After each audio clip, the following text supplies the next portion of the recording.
आपको अहम खबर देंगे। ऐवान सदर में सदर मुमलिकत डॉक्टर आरिफ अलवी की गैर मौजूदगी और उनकी अदम मौजूदगी में कानून साजी का अमल तेज हो गया है। कायम मुकाम सदर सादिक संजरानी ने नाअहली की मुद्दत 5 साल करने से मुतालिक बिल की मंजूरी दे दी। मजीद जानेंगे deputy bureau chief Islamabad Ali शेर से। अली शेर, बताइएगा कौन कौन से बिलों की मंजूरी दी गई है?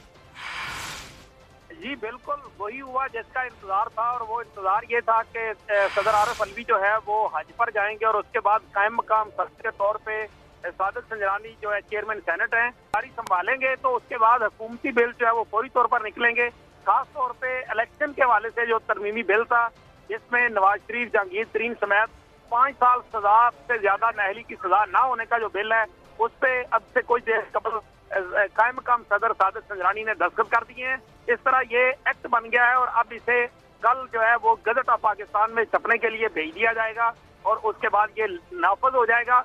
हाँ, इसको चैलेंज जरूर किया जा सकता है। अगर किसी अदालत में चैलेंज किया जाता है और उस पर स्टे होता है या कुछ होता है, वो अगली बात है।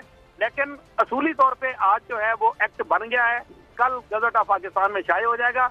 आज सुबह में जब कोयटा से सादिक संजरानी साहब जो है वो इस्लामाबाद आए थे और ऐवान सदर पहुंचे थे, तो वहां पे उन्होंने आते ही जो है फाइनेंस बिल यानी कौमी बजट जिसको कहते हैं 2023-24, उसके ऊपर दस्तखत कर दिए थे। तो इस तरह से जो है उसकी का जो अमल दरामद है वो 1 जुलाई से शुरू होगा फाइनेंस बिल का। तो 2 अहम बिल जो है वो आज सादिक संजरानी ने साइन कर दिए हैं, जिसमें जो फाइनेंस बिल है वो तो खैर पहले भी होता रहता है, लेकिन ये जो बिल था, अगर इनकी जगह पे सदर आरिफ अलवी होते तो मुमकिन तौर पे वो रोक सकते थे, 10 दिन के लिए मुशावरत करने के लिए रोक सकते थे, फिर उसके बाद दोबारा वापस भेज सकते थे। फिर वो ठीक है अली शेर, बहुत शुक्रिया, आपसे मजीद भी जानते रहेंगे। पाकिस्तानी